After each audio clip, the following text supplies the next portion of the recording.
blood, now that we in the aftermath of Kendrick Lamar fucking up the rap game again, and now that the dust is settling, I want to figure out what is the beef between Drake and Future. Y'all got me know in the comment section because I thought these niggas was like Batman and Robin.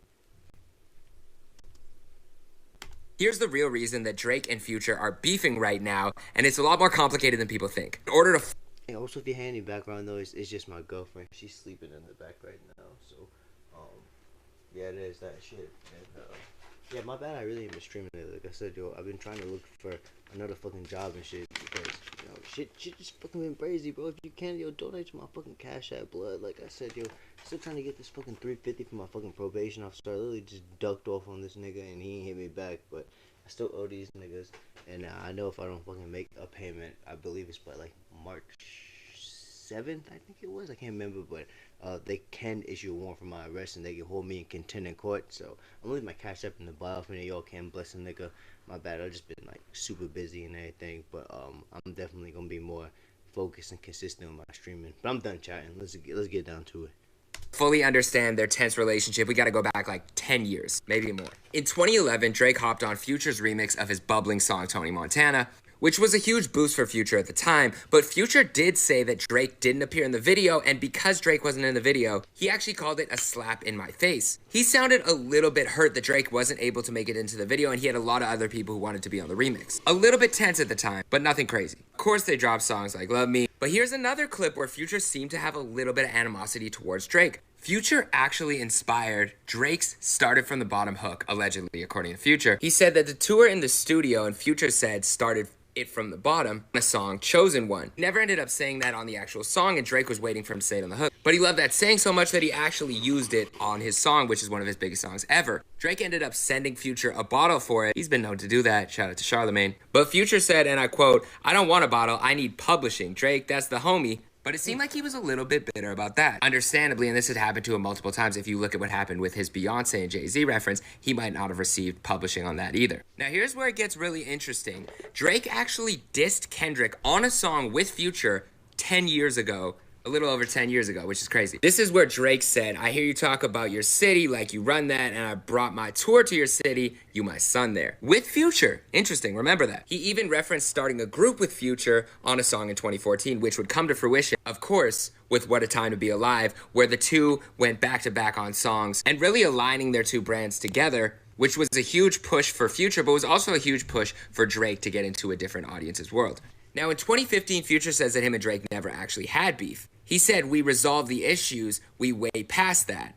Back on the road, back doing music, shooting videos, OVO Fest on the..." To me, that doesn't even read as they never had beef. That's, we had some issues, but we resolved it, and we're making music, and we're focused on the future. No pun intended. Fast forward 7 years in 2022, where it gets a little intricate, and we're gonna talk about the lyrics, okay? Her Loss drops with 21 Savage, and there was rumors that Future was a little bit upset that Drake didn't do a What a Time to Be Alive sequel, instead opting to do another album.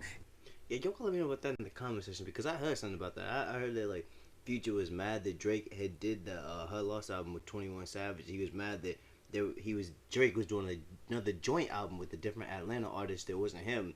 And I don't know, because I mean Drake can work with whoever the fuck he want. Is that petty? Y'all gotta let me know in the comment section.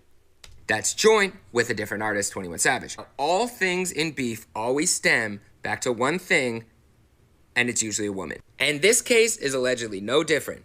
Her name allegedly is Princess Diana, and this is the Instagram that people found for her. On Fear of Heights, Drake says this. He says, "He might take you on trips and he might have some hits, but baby, not more than me. He might be at the trap and order some ones, but he ain't throwing more than me." Now, this isn't just being in the trap, like where Future came up. This is Drake, who is actually at Booby Trap Strip Club, where he is with the woman, Diana, who is also named on the song with Metro Boomin and Future on their new album.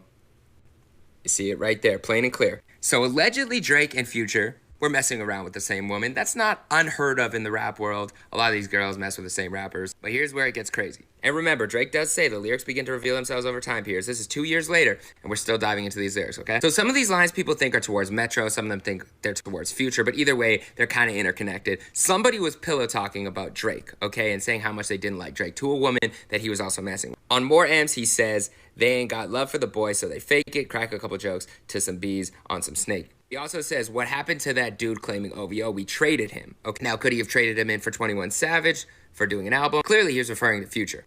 FBG OVO, Future with the OVO chain, Future rocking the OVO sweater. This looks like, I don't know, is this real? Let me know, I don't know. And Future even seems to confirm that they were messing with the same girl here, just a sad hoe running through the crew type. Hoes get confused. She F me, ran her mouth, cause I'm a boss. Now Drake had more lyrics on more M's that might refer to Future. He says, but if I send a verse to they ass, then they'll take it, shoot a video, arm around me like we aces, or pop out at my shows, jump around with me on stages. Now a lot of people thought this was stuff. Yo, y'all gotta let me know in the comment section. Again, I don't get it. I mean, yo, blood, these are like millionaires. Like, these niggas can have any bitch in the planet. Like, it just don't make no sense to me. But then again, I guess it kind of do, because like every nigga behind bars right now, every nigga that was about to slide, it like the bottom line, it was probably because somebody got smoked or over a bitch. Like, y'all let me know in the comment section. Like, yo, for every nigga that got clipped, was it the result of a woman? Like obviously, like I'm being dramatic here, but I mean, like, god damn it, like, yo, like, what happened to fucking city boys being up? What happened to grown men? What happened to bros before hoes? Yo, y'all gotta let me know what we fucking thinking. I mean, like, yo, like Future and Drake going at it, like, yo, goddamn, nigga, this is a fucking catastrophe. It's like, yo, do y'all remember in season 6 of Power when Tommy and Ghost decided they was gonna be ops? Like, yo, come on. Started there, my bad. A lot of people thought this was about Metro Boomin, but if you take a closer look, Metro Boomin wasn't really hopping around on stages with Drake, and he wasn't shooting videos and doing songs with Drake. There was the verse that Drake sent to Metro that didn't end up on an album after all this happened, but take a look at Future.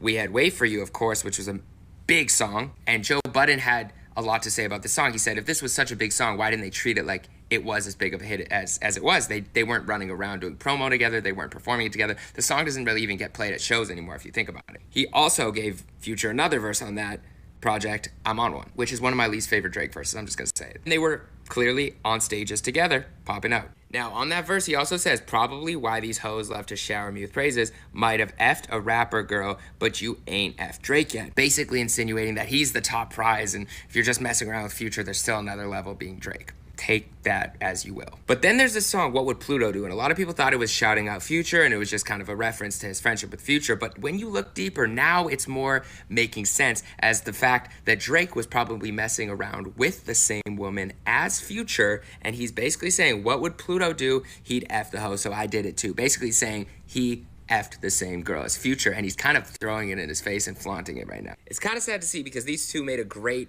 on-track combo, and I would have loved to see more music from them. I actually would have loved to hear Drake on this Metro Future album, but it's not going to happen. Will they reunite? Will Drake and Future make more music? Is this beef being overblown? Will we see more subliminal shots from Drake to Future? Is Future going to talk about this in interviews, or is Drake focused on bigger problems right now, aka Kendrick? You let me know what you think, but this is the complicated relationship of Future and Drake. You can God damn, yeah, y'all gotta let me know what we thinking about this. I mean, yo, like, this is fucking horrible. Like, yo, do y'all remember, like, when Matt and Jeff Hardy, the Hardy Bros, when them niggas stopped being tag team partners?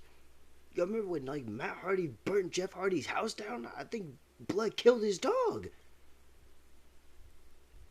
But, like, this is the equivalency of that, y'all. Like, thanks for the explanation. Can I just say, those men are childish as fuck. Now, this is journalism. Thank you.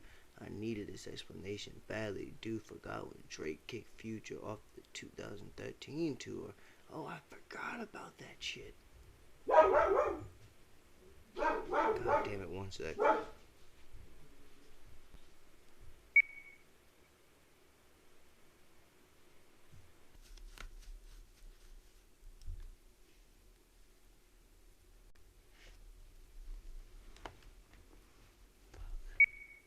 My bad, blood. Okay, so yeah, I man, my dog's is fucking tweaking, nigga. But I'm gonna just go ahead and wrap this video up. Y'all let me know what you think about it in the comment section. If you enjoyed it, like, sub, we'll catch y'all in the next one. Peace.